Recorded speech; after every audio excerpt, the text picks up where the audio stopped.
Hey, what's up guys? I'm Sal. Thanks for checking out the video.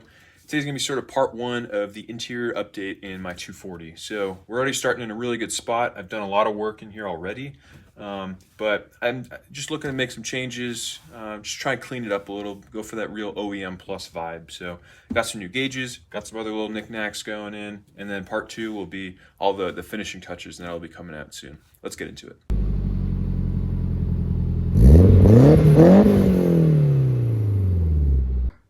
Okay, really quickly before we start the video, I want to give a huge thank you to you guys. Last week we hit 1,000 subscribers on the channel, which really kind of blows my mind because I started this YouTube thing a little under a year ago, just as like a little side project. I love watching car YouTube.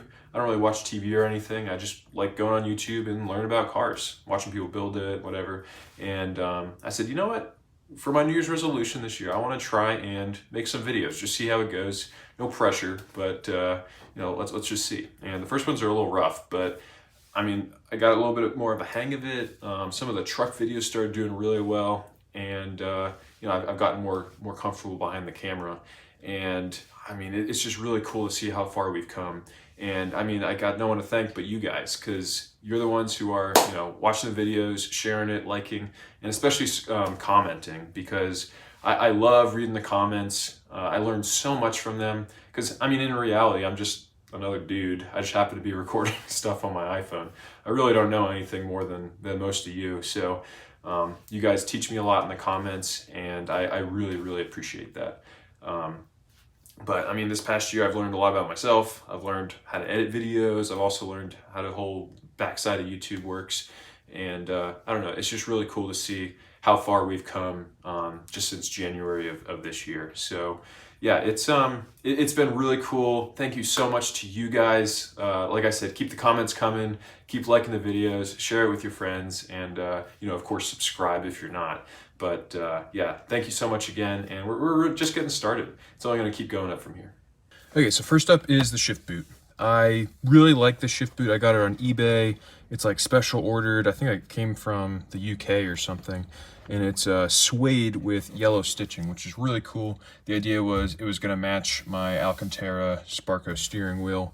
But spoiler alert, I'm going to be getting a new steering wheel. And I thought that a really clean look would be to replace it with an OEM leather shift boot. So we'll be swapping this out.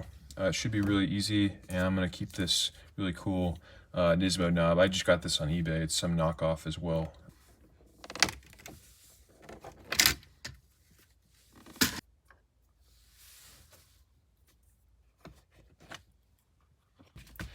So typically you would attach the shift boot to this bezel here, but 3 out of the 4 of my mounting points are broken, and I tried to fix them like a year ago, and then they're just breaking again. So with what I've been doing with this old one and what I'm planning to do here is just kind of like set this in here and then snap the bezel in around it, and you haven't really been able to notice. So here, I'll show you really quick.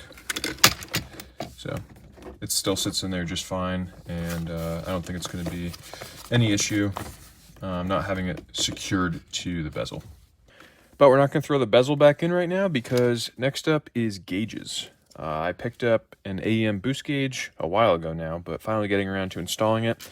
And then over here, I've had this AFR gauge. So I've just had it in there because I didn't really have a spot to put it. But now that I have the 2 AEM gauges, I think it'll look kind of cool to have them both here. And then that'll replace the boost gauge that I just bought. And then this is the oil temp gauge. I kind of like having it, just to give me a good gauge. I never drive this car that hard, but just so I know. So I might end up throwing that in the glove box. But let's get the AEM ones up here. I think it's going to look pretty cool to have some matching gauges.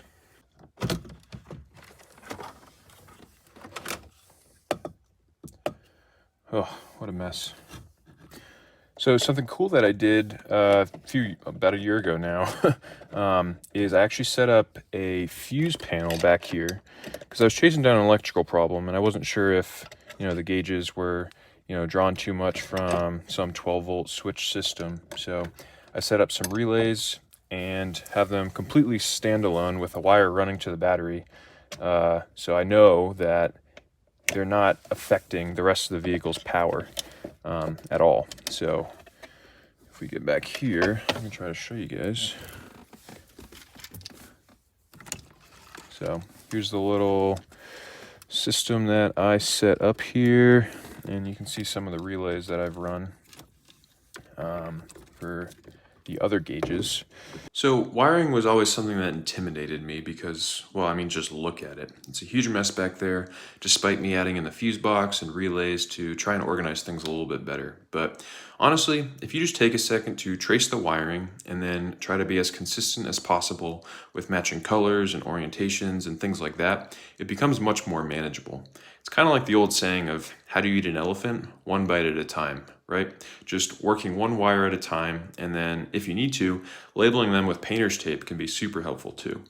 I know that this simple wiring for 2 gauges is nothing compared to a full engine harness or whatever, but the idea is still the same, and I think that starting with smaller projects like this can really help build your confidence a lot. I like to solder these connections because it feels like the most permanent solution, and with some good heat shrink tubing over it, it can look very professional as well. Next, I whipped up a little ground wire for the new boost gauge, and I think this is a great example of how professional a good heat shrink job can look. No real functional benefit here, just very satisfying.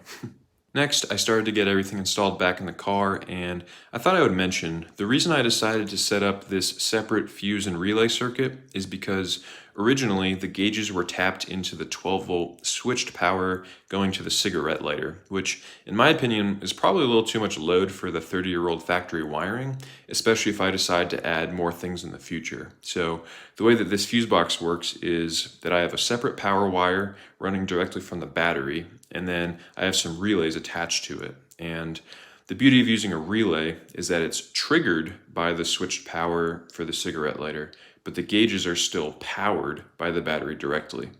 I won't try to explain exactly how relays work, but there's a ton of videos here on YouTube that explain it very well. Okay, so everything's installed and it looks great. I think the gauges, I love how they match, and I think they look really good. I'm gonna do something about this plate being, kind of bronze. I'm gonna match it to the rest of the stuff, and I think that'll make it look a lot better. As far as the boot, it's OEM. I ordered it on eBay, but it is an OEM part. It came in the Nissan box and everything, and I think it looks really good as well. Just, I don't know, a little bit less boy racer than the Alcantara with the yellow stitching. So that's kind of what I'm going for, just a nice clean look. But we're gonna do a full start here with the new gauges, make sure they're all working, and yeah, let's see how this goes.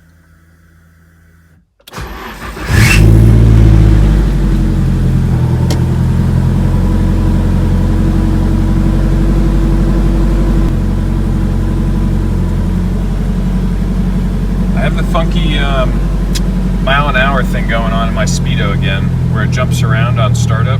Once you start driving around, it's fine, but just at idle, it jumps around from 0 to 10 miles an hour.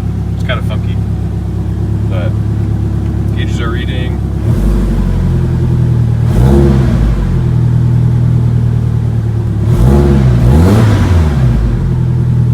So switching gears for the last little thing here, I wanted to refresh these window rollers. If you haven't done them before, it's a really simple job, but it can be kind of a big pain in the butt trying to get the old locking ring out and then seeing the new one in place between the handle and the door card. There's just not a lot of space back there.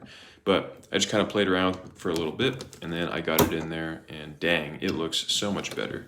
It's just one of those subtle things that I think start to all add up for the full effect. Of course, for the driver's side, this method goes a little bit quicker. Okay, so I'm really happy with how the interior's coming out. I'm loving the gauges. All the other little touches I think are gonna really pull it all together once I do part 2 and really finalize everything. So that'll be coming, just waiting for a few more parts, and so stay tuned for that, because man, this interior is gonna look pretty dang sweet. So yeah, other than that, thank you so much for watching. Thank you for subscribing, and have a great rest of your day.